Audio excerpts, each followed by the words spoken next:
My golden brother demanded half my business after years of no contact, and my mom backed him up, saying he's 10 times better than me. So, I taught them a lesson they'll never forget for the rest of their lives. I never thought I'd be writing this story, but after everything that's happened in the past few months, I need to get this off my chest. I, 35, female, a software engineer who built a successful cybersecurity consulting firm from the ground up. My company now employs 47 people and generates about $12 million annually. Not bad for someone who started coding in her parents' basement 15 years ago. But this story isn't really about my success. It's about my toxic family and how they tried to destroy everything I'd worked for when they realized I'd actually made something of myself. Let me start with some background. I have a younger brother, Jake, who's 32. Growing up, Jake was the golden child who could do no wrong in our parents' eyes, especially our mother. While I was the quiet, studious kid who spent her time learning programming languages and building computers, Jake was the charming, athletic one who played varsity football and had girls constantly calling the house. Our parents, particularly Mom, made it crystal clear who their favorite was. When Jake needed a car for his 16th birthday, they bought him a brand new Mustang. When I turned 16, 6 months later, they handed me the keys to our old Honda Civic that was already 8 years old and had 150,000 miles on it. When Jake wanted to go to parties, they'd give him money for gas and tell him to have fun. When I wanted to attend programming camps or buy computer equipment, I had to use money from my part-time job at the local computer repair shop. The favoritism was so blatant that even extended family members commented on it. But Mom would just smile and say that Jake needs more support because he's more social. Dad usually stayed quiet during these conversations, though I could sometimes catch him looking uncomfortable when Mom's bias was particularly obvious. Jake coasted through high school on his charm and athletic ability, getting into a decent state university on a partial football scholarship. I, meanwhile, earned a full academic scholarship to MIT. You'd think that would have impressed our parents, but Mom's reaction was to worry about how Jake would feel about his sister going to a better school. She actually suggested I should consider staying closer to home so Jake wouldn't feel overshadowed. That conversation was probably the moment I realized I'd never be the favored child, no matter what I accomplished. College was liberating. For the first time in my life, I was valued for my intelligence and technical skills rather than compared unfavorably to my brother. I thrived at MIT, graduating summa cum laude with a computer science degree and immediately landing a job at a top tech company in Boston. Jake, meanwhile, blew out his knee junior year, lost his scholarship, and barely managed to graduate with a business degree that he never really used. But whenever I came home for holidays, Mom would spend hours talking about Jake's potential and how he was figuring things out while barely asking about my career. The final straw came when I was 28. I'd just gotten engaged to Lucas, a brilliant data scientist I'd met at work, and I was planning to start my own company. When I shared this news with the family, Mom's first question wasn't congratulations or asking about my plans. It was whether I'd considered hiring Jake as a partner since he had a business degree. I politely declined, explaining that I needed someone with technical expertise, not general business knowledge, especially in the critical early stages. Jake laughed it off at the time, saying he wasn't interested in nerd stuff anyway, but I could see the disappointment in Mom's eyes. That Christmas dinner turned into a disaster when Mom kept pushing the issue, suggesting that as siblings, we should support each other's success. When I finally lost my patience and pointed out that Jake had never once supported my achievements or even shown interest in what I did for work, she accused me of being jealous of Jake's social skills and said I was being selfish. Jake sat there smirking through the whole argument, occasionally adding fuel to the fire with comments like, "Mom, you know how she's always been with money." Or "Some people just aren't family-oriented." That was the last family gathering I attended. I went low contact after that, only responding to direct questions in family group chats and skipping holidays. Dad would occasionally call to check in, and I could tell he wanted to bridge the gap, but he'd never stand up to Mom's favoritism. Lucas and I moved to Austin 2 years later when I launched Secure Flow Solutions. The business grew rapidly. Turns out there's huge demand for cybersecurity consulting, especially from companies that have been hacked and need someone to fix their systems and prevent future breaches. Within 3 years, I had 15 employees. Within 5 years, I was pulling in 8 figures annually. I was careful to keep my success off social media and never discussed money with family during our rare conversations. Dad passed away from a heart attack 3 years ago. And while that was devastating, it also meant even less reason to maintain contact with Mom and Jake. The funeral was awkward. I hadn't seen Jake in person for almost 4 years, and he'd changed. Gone was the cocky athlete I remembered. He looked soft around the middle, had a patchy beard, and kept making comments about how lucky I was to have such a successful business. Mom spent the entire reception telling people how proud she was of both her children, conveniently omitting the fact that she'd barely spoken to me in years. After the funeral, I expected we'd go back to our minimal contact routine. I was wrong. About 6 months later, my mom called me out of the blue. This was unusual. She typically only called on my birthday or major holidays, and even then, the conversations were stilted and brief. "Honey, I've been going through your father's papers," she began, "and I found something that I think you need to know about." She claimed that Dad had kept a journal where he'd written about his hopes for his children's futures. According to her, he'd specifically written that he hoped Jake and I would eventually work together, combining my technical skills with Jake's business acumen. She said Dad had always dreamed of his kids building something together. I was skeptical, but I also felt guilty about our strained relationship and wondered if maybe Dad really had hoped we'd reconcile through business. I told Mom I'd think about it, but I wasn't making any promises. 2 weeks later, Jake called me directly for the first time in years. "Hey, sis," he said, using a term of endearment he'd never used when we were kids. "Mom told me about Dad's journal. I've been thinking a lot about what he wanted for us." Jake explained that he'd been working various sales jobs since college, but had never found his calling. He said learning about Dad's wishes had made him realize that maybe we were meant to work together, that maybe he could help take my business to the next level. Despite my instincts screaming that this was a bad idea, I felt obligated to at least hear him out. We arranged to meet for lunch the following week, when he'd be in Austin visiting friends. The lunch meeting should have been my first red flag. Jake didn't come alone. He brought his girlfriend, a woman named Melissa, who looked like she'd stepped out of a fashion magazine. She was probably mid-20s with long blonde hair, perfect makeup, and the kind of curves that made every man in the restaurant take a second look. "This is Melissa," Jake said proudly. "She's been helping me research your company and develop some ideas for how we could work together." Melissa smiled at me with perfectly white teeth and extended a manicured hand. "Jake told me so much about you, Betty. I'm so impressed by what you've built. I have a background in marketing and business development, so I understand how challenging it must have been to grow a technical services company." I was immediately suspicious. Since when did Jake date women with business backgrounds? In high school and college, his girlfriends had typically been cheerleaders and party girls, not exactly the type to research cybersecurity companies. During lunch, Jake pitched his vision for our partnership. He wanted to come on as COO, handling all business development, client relationships, and company expansion. He claimed that with his people skills and business degree, he could help me scale the company nationally, maybe even internationally. "Think about it, Betty," he said, leaning forward earnestly. "You're brilliant at the technical stuff, but you've always been more comfortable behind a computer than in a boardroom.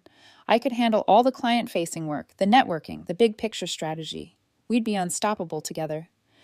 Melissa nodded enthusiastically. "Jake has such natural charisma. I bet your clients would love working with him. And imagine how much more you could focus on innovation if you didn't have to worry about all the business side of things." I listened politely, but kept my responses non-committal. Jake seemed to interpret my silence as interest, because by the end of lunch, he was talking about specific percentages. "I was thinking a 50-50 partnership would be fair," he said casually, as if he were discussing the weather. "After all, Dad always said you two were equals, and you'll need someone with real business experience if you want to compete with the big consulting firms." I nearly choked on my coffee. A 50-50 split for someone who'd never worked a day in cybersecurity and hadn't been part of building the company from nothing. "Jake," I said carefully, "I think you're getting a little ahead of yourself. This is just an exploratory conversation." His face darkened slightly, but Melissa quickly jumped in with a dazzling smile. "Of course, we're just excited about the possibilities. Why don't we all get together again soon? Maybe I could see your office. I'd love to understand more about what you do." Something about the way she said it made my skin crawl. There was an undertone to her voice, a suggestion that she wanted to understand more than just my business. After they left, I sat in my car for 10 minutes trying to process what had just happened. Jake had gone from barely speaking to me for years to demanding half my company based on some supposed journal entry from Dad that I'd never seen. And this Melissa woman, there was something off about her. I decided to do what I do best: research. That evening, I started digging into Jake's recent history. Social media stalking revealed that he'd been unemployed for the past 8 months after being fired from a car dealership for performance issues. His LinkedIn showed a pattern of short-term jobs, mostly in sales, with gaps between positions growing longer over time. Melissa was more interesting. Her Instagram showed the lifestyle of someone with money: expensive clothes, fancy restaurants, exotic vacations. But when I did a deeper dive, I found that her marketing and business development background was mostly working for multi-level marketing schemes and consulting for small businesses that had all failed within a year of hiring her. Most telling, though, was that Jake and Melissa had only been dating for 4 months, but every single one of her recent posts was designed to look like they'd been together much longer. She'd even posted old photos with other men, but cropped them out and added captions about "my love" that made it seem like she and Jake had a long history. This was starting to smell like a con. I called my lawyer, Mike Chen, who'd helped me set up the company initially. I explained the situation and asked him to review my corporate documents to make sure there was no way Jake could have any legitimate claim to ownership. "Betty, unless you signed something or your father had some kind of ownership stake that I'm not aware of, there's no way Jake has any legal claim to your company," Mike assured me.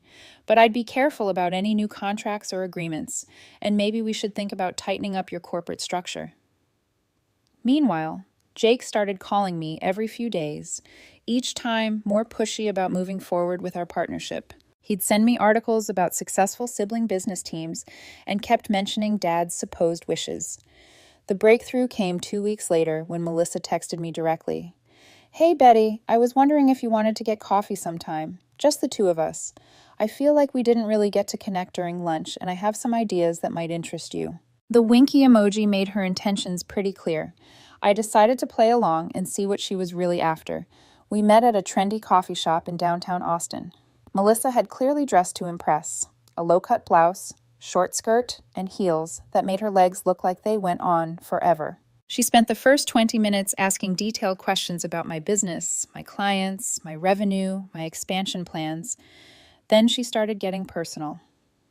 "Jake told me so much about your relationship growing up," she said, leaning closer.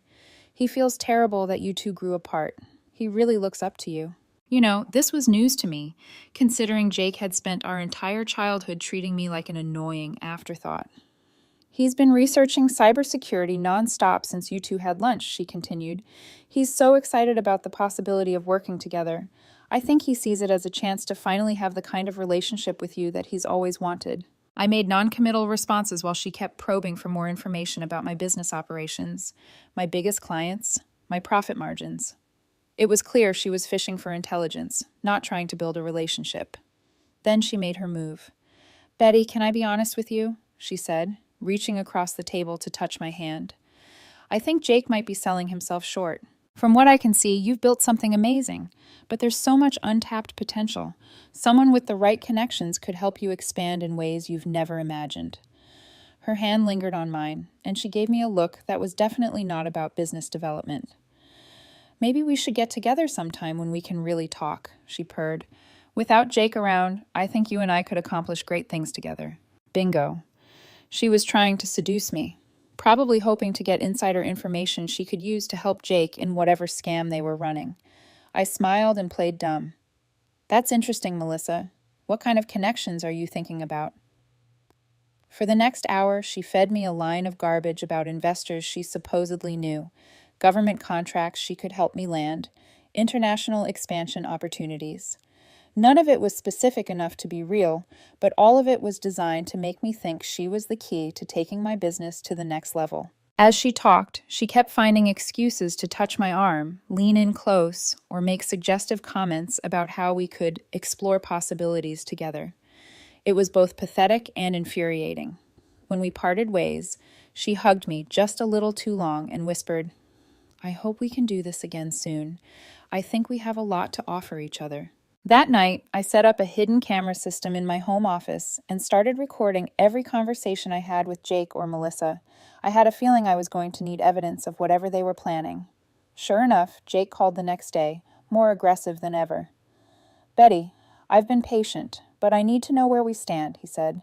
"Melissa thinks you're interested in moving forward, and I don't want to waste any more time. I need to know if you're serious about honoring Dad's wishes." "What exactly did Dad write in this journal?" I asked. "I'd like to see it before making any major decisions." There was a pause. "Well, Mom has it, and she's not comfortable sharing it right now. It's too emotional for her, but she told you what it said." "Jake, I can't make a business decision based on secondhand information about a document I've never seen." His tone shifted to barely controlled anger. "Are you calling Mom a liar? Are you saying she's making this up?" "I'm saying I'd like to see evidence before giving away half of the company I built from scratch." "Giving away?" he exploded. "This isn't giving anything away. This is honoring our father's memory and finally working together like a real family. But I guess I shouldn't be surprised. You've always been selfish when it comes to family." I hung up on him. 2 days later, Mom called, crying. "Betty, honey, Jake is so hurt," she sobbed. "He just wants to be close to his sister. Why are you being so stubborn about this? Your father would be heartbroken to see you two fighting." "Mom, I'm not fighting with anyone. I just want to see this journal entry before making any business decisions. I can't show it to you right now. It's too painful. But I promise you, Betty, your father wanted his kids to work together. He was so proud of both of you." This was rich, considering Dad had barely known what I did for work and had never once visited my office or asked about my business. "If Dad really wanted us to work together, why didn't he ever mention it to me when he was alive?" I asked. Mom's crying intensified. "Because he didn't want to pressure you. He knew you needed to find your own way first. But now that you're successful, it's time to help your brother." There it was, the real truth. This wasn't about Dad's wishes or bringing the family together. This was about Mom wanting me to take care of her golden child now that Jake had proven incapable of supporting himself. I told Mom I needed time to think about it and hung up. That weekend, Melissa texted me again, suggesting we meet for drinks. I agreed, curious to see how far she'd push things. She showed up at the upscale bar, wearing a dress that was barely legal and made sure to sit close enough that her leg pressed against mine. After 2 drinks, she was practically in my lap. "Betty, I'm going to be direct with you," she said, her hand on my thigh. "I think you and I have chemistry, real chemistry, and I think we could help each other in ways that go beyond business." She leaned in close, her lips nearly touching my ear. "Jake doesn't have to know about our private consultations. I could give you information that would help you make the right decisions about the partnership, and you could help me understand how a really successful woman operates." I almost laughed at how obvious she was being. Instead, I decided to test something. "That's interesting, Melissa. What kind of information are you thinking about?" She smiled seductively. "Well, I know Jake's been talking to some lawyers about his rights to the company. He seems to think he might have stronger legal grounds than you realize. But if we had our own arrangement, I could make sure you stay ahead of whatever he's planning." Now we were getting somewhere. "What lawyers?" I asked. "I probably shouldn't say," she said coyly, trailing her finger along my arm. "But maybe if we went somewhere more private, I could tell you more." I made an excuse about having an early morning meeting and left her at the bar, looking frustrated. The next morning, I hired a private investigator named Tom Rodriguez, who specialized in financial fraud cases. I gave him everything I had on Jake and Melissa and asked him to dig deeper. What he found was even worse than I'd suspected. Tom discovered that Melissa's real name was actually Miranda Walsh, and she had a history of targeting successful men in various scams. Her MO was to identify wealthy targets, research their family dynamics, then position herself as someone who could help manipulate family relationships for financial gain. Jake, meanwhile, had been contacting lawyers, but not about legitimate ownership claims. He'd been shopping around for attorneys who would help him file nuisance lawsuits against my company, hoping to force me into a settlement rather than deal with prolonged legal battles. Most damning of all, Tom found text messages between Jake and Melissa. He had contacts in the cell phone industry who could access deleted messages for legal investigations. The messages revealed their entire plan. They had been planning this scam for months, ever since Jake had discovered through mutual acquaintances how successful my company had become. Melissa had researched my business, my personal life, and my family dynamics. They'd coached each other on how to approach me, with Melissa playing the role of the supportive girlfriend, while also being available as a backup plan if seduction worked better than family pressure.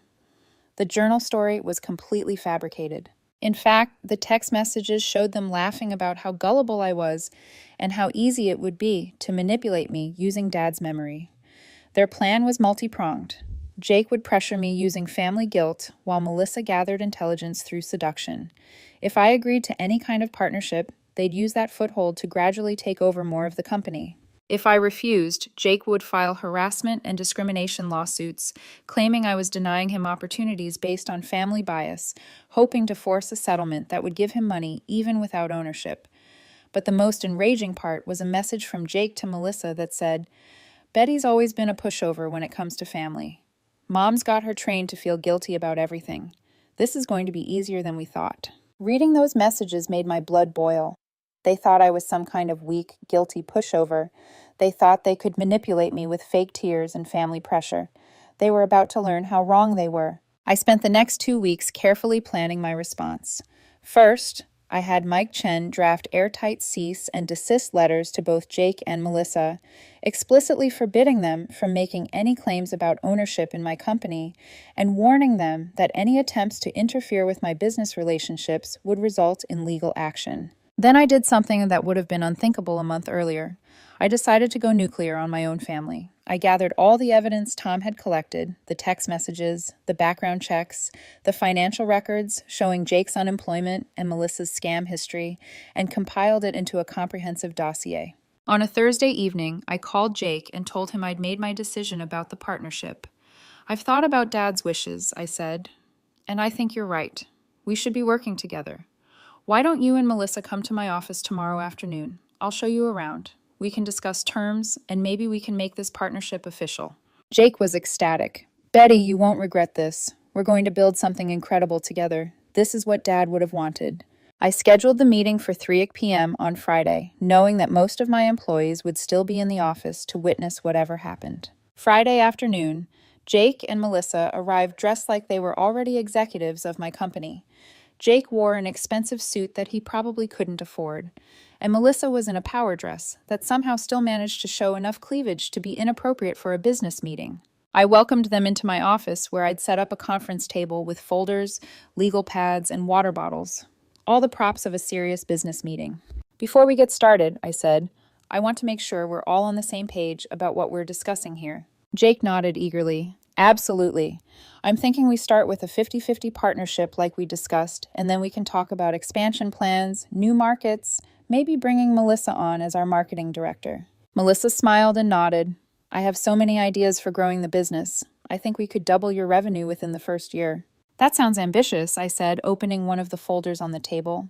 "Before we move forward, though, I need to address a few concerns." I slid a copy of the private investigator's report across the table to Jake. His face went pale as he saw the first page, which included Melissa's real name and a summary of her scam history.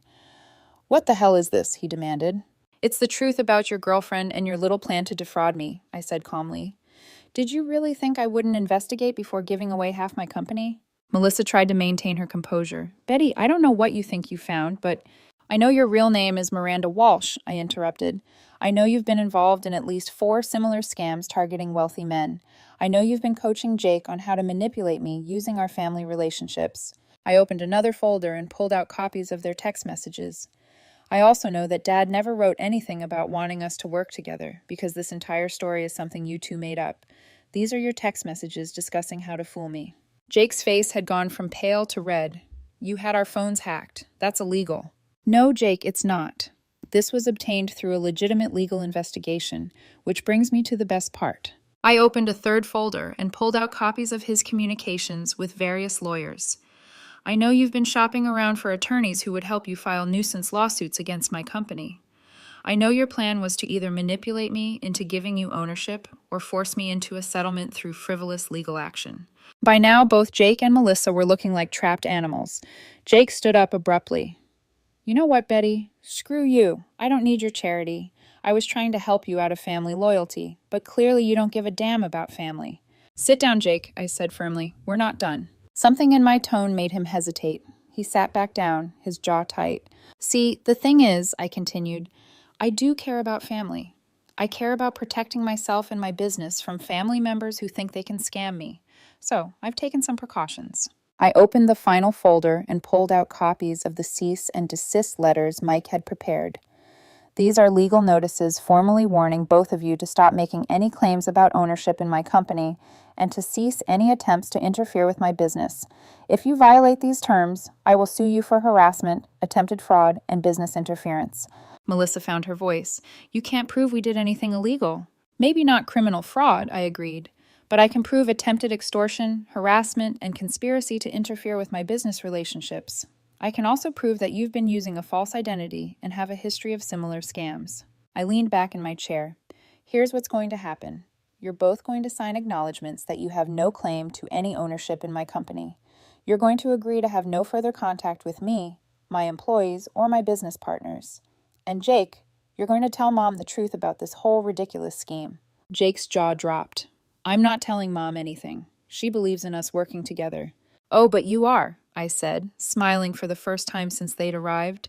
Because if you don't, I'm going to send copies of this entire investigation to every member of our extended family, along with a detailed explanation of how you tried to defraud your own sister using Dad's memory. I pulled out my phone and showed them the draft email I'd prepared with about 30 family members in the recipient list. I'm also going to post it on social media and tag everyone we went to high school with. I think they'd be very interested to learn what Jake Morrison has been up to lately. Melissa looked like she was going to be sick. You wouldn't... Try me, I said flatly. I built this company from nothing while dealing with a family that never supported me. You think I'm going to let you destroy it with lies and manipulation? You picked the wrong target. Jake was staring at the email on my phone, probably calculating how many people would see it and how humiliating it would be. What do you want? He asked quietly. I want you to sign these agreements, leave my office, and never contact me again unless someone is dying.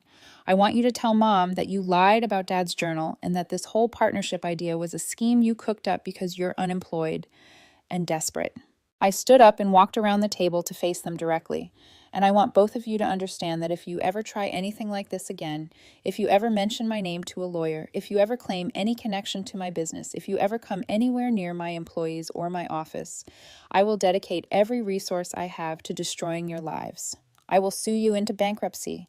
I will make sure everyone you know understands exactly what kind of people you are, and I will use every contact I have in the business world to make sure neither of you can ever find decent employment again. The room was silent for a long moment. Finally, Jake reached for the pen. This is really messed up, Betty, he muttered as he signed the papers. No, Jake, I replied. What's messed up is trying to steal from your own sister and using your dead father's memory to do it. What's messed up is bringing a con artist into our family to help you commit fraud. What's messed up is thinking you could manipulate me the same way Mom manipulated me when we were kids. Melissa signed next, her hand shaking slightly. There's one more thing, I said as they prepared to leave. Jake, I want you to call Mom right now and tell her the truth. I'm not...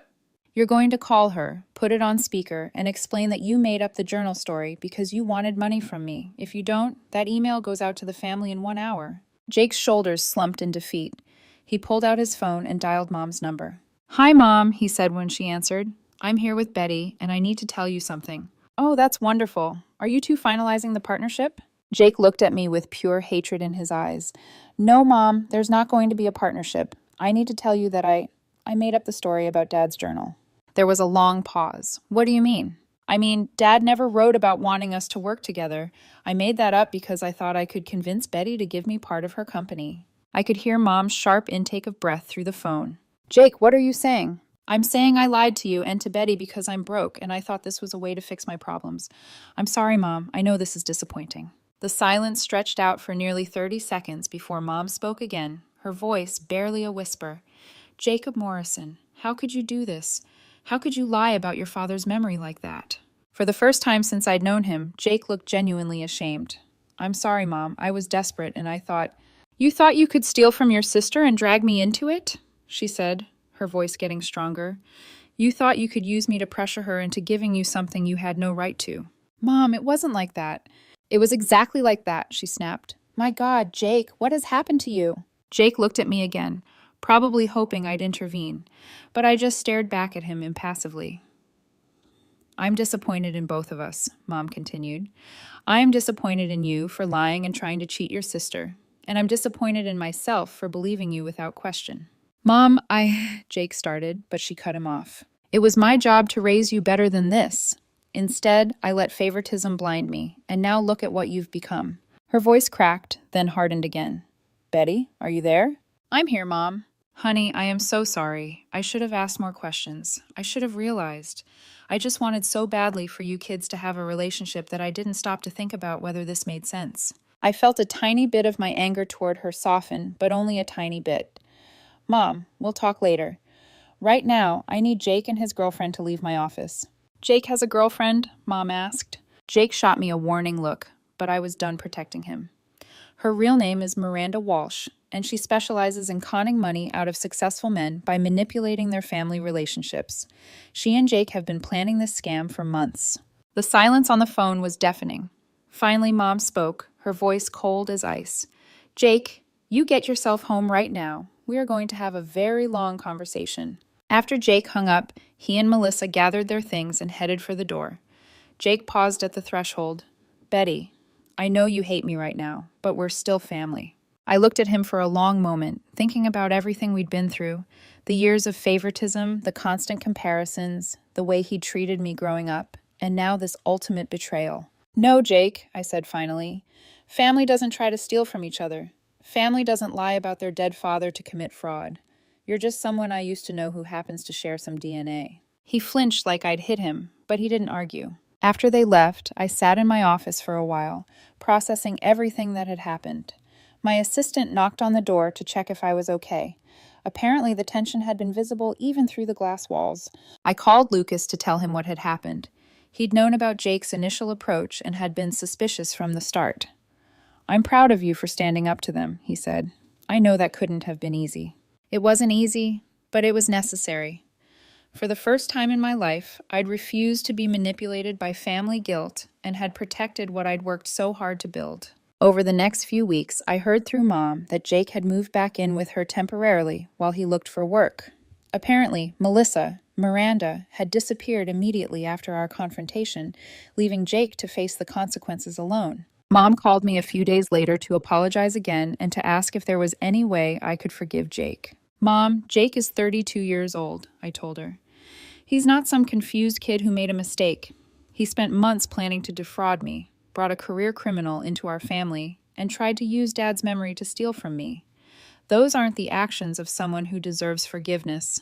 But he's your brother. No, Mom, he's your son, and you can have whatever relationship with him you want, but he's not my brother anymore. Brothers and sisters don't try to destroy each other. I wasn't completely heartless, though. A month later, when I heard that Jake was genuinely looking for work and had enrolled in a community college program to get some new skills, I had a friend who runs a small marketing company give him an interview. Jake got the job, an entry-level position that paid about 1/10 of what he'd been hoping to steal from me, but it was honest work. I never told Jake that I'd helped him get the interview. I figured if he was really trying to turn his life around, he could do it without knowing I'd been involved. As for Mom and me, we're slowly rebuilding our relationship. She's made a real effort to understand why the favoritism hurt so much, and has acknowledged that she contributed to Jake's entitlement issues. We have lunch once a month now, and she's made it clear that she's proud of what I've accomplished.